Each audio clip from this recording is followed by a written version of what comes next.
ಮೋದಿ ಪರ ಅಲೆ ಎಬ್ಬಿಸೋಕೆ BJP plan. Modi ಅಲೆ ಕುಗ್ಗಿಸೋಕೆ ಕೈ ಮಾಸ್ಟರ್ ಪ್ಲಾನ್. ಹೇಗಿದೆ ಕಾಂಗ್ರೆಸ್ ವರ್ಸಸ್ ಬಿಜೆಪಿ ನಡುವಿನ ವಾರ್?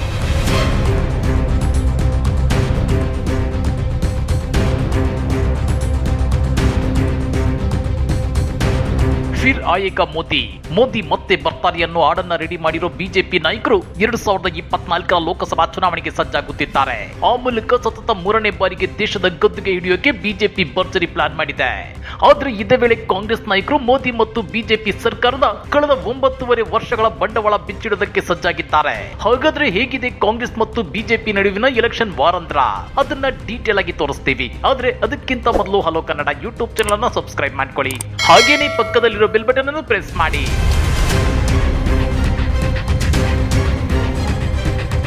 ಫಿರ್ ಆಯೇಗಾ ಮೋದಿ. ಮತ್ತೆ ಬರ್ತಾರೆ ಮೋದಿ. ಇದು 2024ರ ಲೋಕಸಭಾ ಚುನಾವಣೆಗೆ ಬಿಜೆಪಿಯ ಘೋಷವಾಕ್ಯ. ಸತತ 3ನೇ ಬಾರಿಗೆ ಲೋಕಸಭಾ ಚುನಾವಣೆಯಲ್ಲಿ ಗೆಲುವು ಸಾಧಿಸಿ ಪ್ರಧಾನಮಂತ್ರಿ ಪಟ್ಟಕ್ಕೇರಲು ಸಜ್ಜಾಗಿರೋ ಪ್ರಧಾನಿ ಮೋದಿ ಸರ್ಕಾರದ ಸಾಧನೆಗಳನ್ನೇ ಬಿಂಬಿಸಿ ಬಿಜೆಪಿ ವಿಶೇಷ ಗೀತೆಯೊಂದನ್ನು ಸಿದ್ಧಪಡಿಸಿದೆ. ಆ ಮೂಲಕ ನೆಹರು ಅವರ ನಂತರ ಮೋದಿ ಅವರನ್ನ ಹ್ಯಾಟ್ರಿಕ್ ಪ್ರೈಮ್ ಮಿನಿಸ್ಟರ್ ಮಾಡೋ ಮೂಲಕ ಬಿಜೆಪಿ ನೆಹರು ಅವರ ದಾಖಲೆಯನ್ನು ಮುರಿಯೋಕೆ ಸಿದ್ಧತೆ ಮಾಡಿಕೊಂಡಿದೆ. ಅಷ್ಟೇ ಅಲ್ಲ, ಆಡಳಿತ ಪರ ಅಲೆ ಸೃಷ್ಟಿಸುವ ನಿಟ್ಟಿನಲ್ಲಿ ಫಿರ್ ಆಯೇಗಾ ಮೋದಿ ಅನ್ನೋ ಹಾಡಿನ ತಂತ್ರಗಾರಿಕೆಯನ್ನು ಬಳಸಿಕೊಳ್ಳಲು ಮುಂದಾಗಿದೆ. ಈ ಹಾಡಿನ ಸಾಹಿತ್ಯದಲ್ಲಿ ಪ್ರಧಾನಿ ಮೋದಿ ಸಾರಥ್ಯದ ಸರ್ಕಾರ ಮಾಡಿದ ಸಾಧನೆಗಳನ್ನೇ ಪ್ರಮುಖವಾಗಿ ಬಿಂಬಿಸಲಾಗಿದೆ.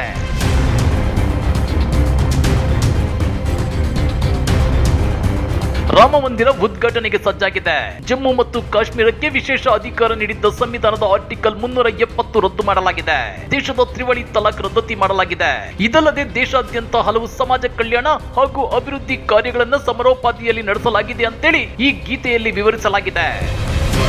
ನರೇಂದ್ರ ಮೋದಿ ಸಾರಥ್ಯದ ಎನ್ಡಿಎ ಸರ್ಕಾರ 2014ರಿಂದ ಈವರೆಗೆ ಏನೆಲ್ಲ ಸಾಧನೆಗಳನ್ನ ಮಾಡಿದೆ ಅನ್ನೋದರ 10 ವರ್ಷಗಳ ಹೈಲೈಟ್ಸ್ ರೀತಿ ಈ ವಿಡಿಯೋ ಇದೆ. ಪ್ರಧಾನಿ ಮೋದಿ ದೇಗುಲಗಳಿಗೆ ಭೇಟಿ ನೀಡುವ ದೃಶ್ಯಗಳ ಮೂಲಕ ವಿಡಿಯೋ ಆರಂಭವಾಗುತ್ತೆ. ನೂತನ ಸಂಸತ್ ಭವನದಲ್ಲಿ ರಾಜದಂಡ ಪ್ರತಿಷ್ಠಾಪನೆ, ಭಾರತ ಮತ್ತು ವಿಶ್ವದ ಹಲವು ದೇಶಗಳಲ್ಲಿ ಸಮಾವೇಶ ಉದ್ದೇಶಿಸಿ ಮಾತನಾಡುವ ವಿಡಿಯೋ ತುಣುಕುಗಳು ಇದರಲ್ಲಿವೆ. ವಿರೋಧ ಪಕ್ಷಗಳ ಅಸಹಕಾರ, ಪ್ರತಿಭಟನೆ ಹಾಗೂ ವಿರೋಧಗಳ ನಡುವೆಯೂ ಬಿಜೆಪಿ ಸರ್ಕಾರ ತಾನು ಜನರಿಗೆ ನೀಡಿದ್ದ ಎಲ್ಲಾ ಭರವಸೆಗಳನ್ನ ಈಡೇರಿಸಿದೆ ಅಂತೇಳಿ ಬಿಜೆಪಿ ಈ ವಿಡಿಯೋದಲ್ಲಿ ಹೇಳಿಕೊಂಡಿದೆ. ಜೊತೆಗೆ ವಿಪಕ್ಷಗಳ ಇಂಡಿಯಾ ಮೈತ್ರಿಕೂಟಕ್ಕೂ ವಿಡಿಯೋದಲ್ಲಿ ಟಾಂಗ್ ಕೊಡಲಾಗಿದೆ. ಪ್ರಧಾನಿ ಮೋದಿ ಅನ್ನೋದು ಕೇವಲ ಓರ್ವ ವ್ಯಕ್ತಿ ಮಾತ್ರವಲ್ಲ, ಅವರು 140 ಕೋಟಿ ಭಾರತೀಯರ ಒತ್ತಾಸೆಯ ಪ್ರತಿರೂಪ ಎಂಬಂತೆ ವಿಡಿಯೋದಲ್ಲಿ ಬಿಂಬಿಸಲಾಗಿದೆ. ಭಗವಾನ್ ಶ್ರೀರಾಮ ವಿವೇಕ ತುಂಬುತ್ತಾನೆ, ಮೋದಿ ಅವರು ಮತ್ತೊಮ್ಮೆ ಪ್ರಧಾನಿ ಆಗ್ತಾರೆ ಅಂತೇಳಿ ವಿಡಿಯೋದಲ್ಲಿ ಹೇಳಲಾಗಿದೆ. 140 ಕೋಟಿ ಭಾರತೀಯ ನಾಗರಿಕರ ಭರವಸೆಗಳ ಪ್ರತೀಕ ಅಂತೇಳಿ ಪ್ರಧಾನಿ ಮೋದಿ ಅವರನ್ನ ಬಿಂಬಿಸಲಾಗಿದೆ. ಬಿಜೆಪಿಗೆ ತಿರುಗೇಟು ನೀಡಲು ಕಾಂಗ್ರೆಸ್ ಪ್ಲಾನ್. ಕೇಂದ್ರ ಸರ್ಕಾರದ ವೈಫಲ್ಯಗಳ ಪಟ್ಟಿ ರೆಡಿ. ಬಿಜೆಪಿಗೆ ತಿರುಗೇಟು ನೀಡಲು ಕಾಂಗ್ರೆಸ್ ಭರ್ಜರಿ ಪ್ಲಾನ್ ಮಾಡಿದೆ. ಕೇಂದ್ರ ಸರ್ಕಾರದ ಸಾಲು ಬೋಗಸ್ ಭರವಸೆಗಳನ್ನ ಕಾಂಗ್ರೆಸ್ ಪಟ್ಟಿ ಮಾಡಿದೆ. ಹಾಗಾದ್ರೆ ಆ ಪಟ್ಟಿಯಲ್ಲಿ ಯಾವೆಲ್ಲ ವಿಷಯಗಳಿವೆ ಗೊತ್ತಾ? ಅದನ್ನ ಒಂದೊಂದಾಗಿ ತೋರಿಸ್ತೀವಿ ನೋಡಿ. ಬಿಜೆಪಿ ಬೋಗಸ್ ನಂಬರ್ 1, 2 ಕೋಟಿ ಉದ್ಯೋಗ ಸೃಷ್ಟಿ. ಹೌದು ವೀಕ್ಷಕರೇ, 2014ರಲ್ಲಿ ಲೋಕಸಭಾ ಚುನಾವಣಾ ಪ್ರಚಾರದ ವೇಳೆ ಪ್ರಧಾನಿ ನರೇಂದ್ರ ಮೋದಿ ತಾವು ಅಧಿಕಾರಕ್ಕೆ ಬಂದ್ರೆ ಪ್ರತಿ ವರ್ಷ 2 ಕೋಟಿ ಉದ್ಯೋಗ ಸೃಷ್ಟಿ ಮಾಡೋದಾಗಿ ಭರವಸೆ ಕೊಟ್ಟಿದ್ರು. ಆದ್ರೆ ಇದುವರೆಗೂ ಈ ಭರವಸೆ ಈಡೇರಿಲ್ಲ. ಕೇಂದ್ರದಲ್ಲಿ ಮೋದಿ ಸರ್ಕಾರ ಅಧಿಕಾರಕ್ಕೆ ಬಂದು 9.5 ವರ್ಷಗಳೇ ಕಳೆದಿವೆ. ಪ್ರತಿ ವರ್ಷ 2 ಕೋಟಿ ಉದ್ಯೋಗ ಅಂದ್ರೂ 19 ಕೋಟಿ ಉದ್ಯೋಗ ಸೃಷ್ಟಿ ಮಾಡಬೇಕಿತ್ತು. ಆದ್ರೆ ಅದು ಇದುವರೆಗೂ ಸಾಧ್ಯವಾಗಿಲ್ಲ. ಇಂದಿಗೂ ದೇಶದಲ್ಲಿ ನಿರುದ್ಯೋಗ ಸಮಸ್ಯೆ ತಾಂಡವವಾಡ್ತಿದೆ. ಇದು ಬಿಜೆಪಿಯ ಬೋಗಸ್ ಅಲ್ವೇ ಅಂತೇಳಿ ಕಾಂಗ್ರೆಸ್ ಪ್ರಚಾರ ನಡೆಸಲು ಪ್ಲಾನ್ ಮಾಡಿದೆ. ಬಿಜೆಪಿ ಬೋಗಸ್ ನಂಬರ್ 2, ಪ್ರತಿಯೊಬ್ಬರ ಅಕೌಂಟ್ಗೂ 15 ಲಕ್ಷ ಹಣ.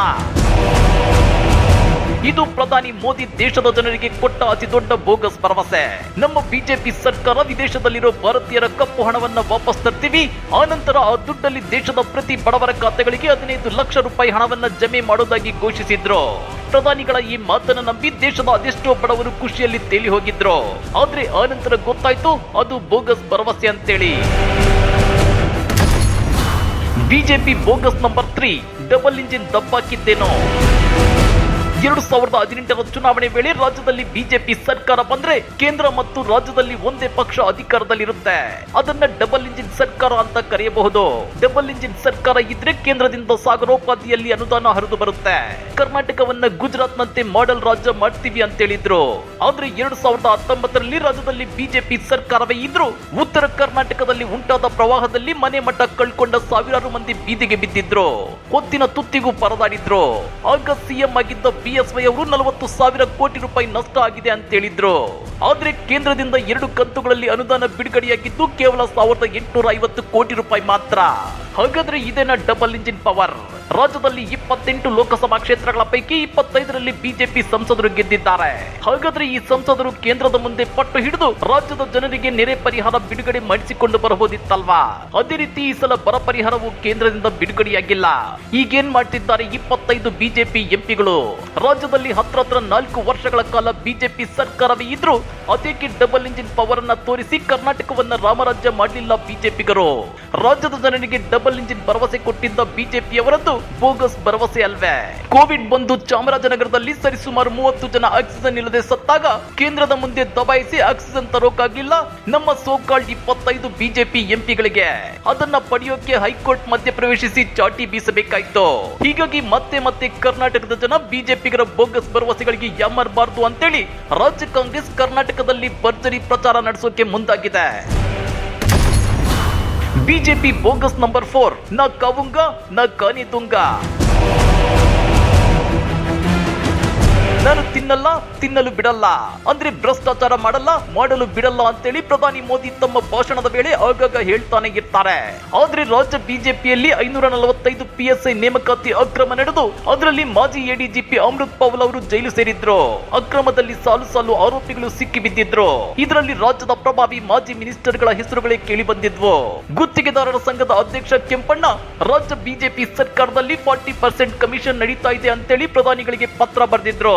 ಇದನ್ನ ನ್ಯಾಯಾಂಗ ತನಿಖೆಗೆ ಒಪ್ಪಿಸಿದ್ರೆ ಸೂಕ್ತ ದಾಖಲೆ ಬಿಡುಗಡೆ ಮಾಡುವುದಾಗಿ ಮಾಧ್ಯಮಗಳ ಮುಂದೆ ಬಹಿರಂಗ ಹೇಳಿಕೆ ಕೊಟ್ಟಿದ್ರು. ಆದ್ರೂ ಚೌಕಿದಾರ್ ಮೋದಿ ಅದ್ಯಾಕೆ ಅವಾಗ ರಿಯಾಕ್ಟ್ ಮಾಡಲಿಲ್ಲ? ರಾಜ್ಯದಲ್ಲಿ ಬಿಜೆಪಿ ಸರ್ಕಾರ ಇದ್ದಾಗ ಅದನ್ನ ಅದ್ಯಾಕೆ ನ್ಯಾಯಾಂಗ ತನಿಖೆಗೆ ಒಪ್ಪಿಸಿರ್ಲಿಲ್ಲ? ಸಿಕ್ಕಿ ಬೀಳ್ತೀವಿ ಅನ್ನೋ ಭಯ ಬಿಜೆಪಿ ನಾಯಕರನ್ನ ಕಾಡ್ತಿತ್ತ. ಕರ್ನಾಟಕದಲ್ಲಿ ಬಿಜೆಪಿ ಸರ್ಕಾರ ಇದ್ದಾಗ ಚೌಕಿದಾರ್ ಮೋದಿ ಏನ್ ಮಾಡಿದ್ರು? ನಾ ಕಾವುಂಗ ನಾ ಕಾನೆ ದುಂಗ ಅನ್ನೋ ಭರವಸೆ ಬೋಗಸ್ ಆದಂತಾಗಿಲ್ವೇ ಅಂತೇಳಿ ರಾಜ್ಯ ಕಾಂಗ್ರೆಸ್ ನಾಯಕರು ಆರೋಪಿಸುತ್ತಿದ್ದಾರೆ. ಬಿಜೆಪಿ ಬೋಗಸ್ ನಂಬರ್ 5 ಅಚ್ಚೆ ದಿನ್ ಆಯೇಗಾ. ಪ್ರಧಾನಿ ಮೋದಿ ತಮ್ಮ ಭಾಷಣದಲ್ಲಿ ಆಗಾಗ ಅಚ್ಚೆ ದಿನ್ ಆಯೇಗಾ ಅಂತೇಳಿ ಹೇಳ್ತಾನೆ ಇರ್ತಾರೆ. ಆದ್ರೆ ಯಾರಿಗೆ ಬಂತು ಎಲ್ಲಿಗೆ ಬಂತು ಅಚ್ಚೆ ದಿನ್? ಪ್ರತಿ ಲೀಟರ್ ಪೆಟ್ರೋಲ್ ಬೆಲೆ 70 ರೂಪಾಯಿ ಇದ್ದ ರೇಟ್ ಈಗ 102 ರೂಪಾಯಿಗೆ ಏರಿಕೆಯಾಗಿದೆ. ಗ್ಯಾಸ್ ಸಿಲಿಂಡರ್ ಬೆಲೆ 450 ರೂಪಾಯಿಯಿಂದ 1050 ರೂಪಾಯಿಗೆ ಏರಿಕೆಯಾಗಿದೆ. ಈ ಹಿಂದೆ ಗ್ಯಾಸ್ ಸಿಲಿಂಡರ್ಗೆ ಕೊಡ್ತಾ ಇದ್ದ ಸಬ್ಸಿಡಿ ಅದ್ಯಾಕೆ ನಿಲ್ಲಿಸಿದ್ರು? ಇದಷ್ಟೇ ಅಲ್ಲ, ಅಗತ್ಯ ವಸ್ತುಗಳ ಬೆಲೆಗಳು ಗಗನಕ್ಕೇರಿ ಕೂತಿವೆ. ಹಾಗಾದ್ರೆ ಮೋದಿ ಹೇಳಿದ ಅಚ್ಚೆ ದಿನ್ ಅಂದ್ರೆ ಇದೇನಾ? ಇದು ಬೋಗಸ್ ಭರವಸೆ ಅಲ್ವೇ? ಇದೀಗ ಕಾಂಗ್ರೆಸ್ ನಾಯಕರು ಕೊಡ್ತಾ ಇರೋ ಗ್ಯಾರಂಟಿ ಯೋಜನೆಗಳ ಬಗ್ಗೆ ಟೀಕೆ ಮಾಡೋ ರಾಜ್ಯ ಬಿಜೆಪಿ ನಾಯಕರು ತಮ್ಮ ಬಿಜೆಪಿ ಬೋಗಸ್ ಭರವಸೆಗಳ ಬಗ್ಗೆ ಏನಂತ ಉತ್ತರ ಕೊಡ್ತಾರೆ. ಇನ್ನ ಮಧ್ಯಪ್ರದೇಶದಲ್ಲಿ ಬಿಜೆಪಿ ಸರ್ಕಾರ ಬಂದ್ರೆ 500 ರೂಪಾಯಿಗೆ ಗ್ಯಾಸ್ ಸಿಲಿಂಡರ್ ಕೊಡ್ತೀವಿ ಅಂತ ಹೇಳಿದ್ದಾರೆ. ಹಾಗಾದ್ರೆ ಬಿಜೆಪಿ ಮತ್ತು ಮೋದಿ ಅವರ ಕಣ್ಣಿಗೆ ಬರೀ ಬಿಜೆಪಿ ಅಧಿಕಾರದಲ್ಲಿರೋ ರಾಜ್ಯಗಳು ಮಾತ್ರ ರಾಮರಾಜ್ಯವಾಗಬೇಕಾ? ಮೋದಿ ಭಾರತ ದೇಶದ ಪ್ರಧಾನಿ ಅಲ್ವಾ? ಹಾಗಾದ್ರೆ ಕರ್ನಾಟಕ ಸೇರಿದಂತೆ ದೇಶದ ಇತರೆ ರಾಜ್ಯಗಳಲ್ಲಿ ಅದೇಕೆ ಗ್ಯಾಸ್ ಸಿಲಿಂಡರ್ ಬೆಲೆಯನ್ನ ಇಳಿಸ್ತಿಲ್ಲ ಮೋದಿ? ಇನ್ನ ಕರ್ನಾಟಕದ ಗ್ಯಾರಂಟಿ ಯೋಜನೆಗಳನ್ನು ಟೀಕಿಸಿದ್ದ ಪ್ರಧಾನಿ ಮೋದಿ ಪಂಚರಾಜ್ಯ ಚುನಾವಣಾ ಟೈಮಲ್ಲಿ ಮೋದಿ ಕ ಗ್ಯಾರಂಟಿ ಅಂತೇಳಿ ಕಾಂಗ್ರೆಸ್ ಗ್ಯಾರಂಟಿಗಳನ್ನೇ ಕಾಪಿ ಹೊಡೆದಿದ್ದಾರಲ್ವಾ? ಹಾಗಾದ್ರೆ ಮೋದಿ ಮತ್ತು ಬಿಜೆಪಿ ನಾಯಕರು ಚುನಾವಣೆ ಗೆಲ್ಲೋಕೆ ಜನರನ್ನ ಯಾಮರಿಸೋ ಕೆಲಸಕ್ಕೆ ಕೈ ಹಾಕಿದ್ದಾರಾ? ಇಂಥ ಅನುಮಾನಗಳು ಇದೀಗ ದೇಶದೆಲ್ಲೆಡೆ ವ್ಯಕ್ತವಾಗ್ತಿವೆ. ಹಾಗಾದ್ರೆ ಇಷ್ಟೆಲ್ಲ ಬೋಗಸ್ ಭರವಸೆಗಳನ್ನ ಕೊಟ್ಟಿರೋ ಬಿಜೆಪಿ ನಾಯಕರಿಗೆ ಕಾಂಗ್ರೆಸ್ನ ಗ್ಯಾರಂಟಿಗಳನ್ನ ಸರಿಯಾಗಿ ಜಾರಿ ಮಾಡಿ ಅಂತ ಪಟ್ಟು ಹಿಡಿದು ಕೇಳೋ ಯಾವ ನೈತಿಕತೆ ಇದೆ ಅಂತೇಳಿ ರಾಜ್ಯ ಕಾಂಗ್ರೆಸ್ ನಾಯಕರು ಪ್ರಶ್ನೆ ಮಾಡ್ತಿದ್ದಾರೆ. ಜೊತೆಗೆ ರಾಜ್ಯ ಕಾಂಗ್ರೆಸ್ ಈ ಸಲ ಮೋದಿ ಮತ್ತು ಬಿಜೆಪಿ ಬೋಗಸ್ ಭರವಸೆಗಳನ್ನ ಇಟ್ಕೊಂಡು ಹೆಚ್ಚು ಎಂಪಿ ಸೀಟುಗಳನ್ನ ಗೆಲ್ಲೋ ಪ್ಲಾನ್ ಮಾಡಿದೆ. ಹಾಗಾದ್ರೆ 2024ರ ಲೋಕಸಭಾ ಚುನಾವಣೆಯಲ್ಲಿ ಕರ್ನಾಟಕದಲ್ಲಿ ಕಾಂಗ್ರೆಸ್ ಅತಿ ಹೆಚ್ಚು ಎಂಪಿ ಸೀಟುಗಳನ್ನ ಗೆಲ್ಲೋಕೆ ಸಾಧ್ಯವಾಗುತ್ತಾ? ಕಮೆಂಟ್ ಮಾಡಿ, ವಿಡಿಯೋ ಲೈಕ್ ಮಾಡಿ, ಶೇರ್ ಮಾಡಿ. ಇಂಥ ಮತ್ತಷ್ಟು ರೋಚಕ ರಾಜಕೀಯ ಸುದ್ದಿಗಳನ್ನ ಮಿಸ್ ಮಾಡದೆ ನೋಡ್ಬೇಕು ಅಂದ್ರೆ ಹಲೋ ಕನ್ನಡ ಯೂಟ್ಯೂಬ್ ಚಾನಲ್ ಅನ್ನ ಸಬ್ಸ್ಕ್ರೈಬ್ ಮಾಡ್ಕೊಳ್ಳಿ.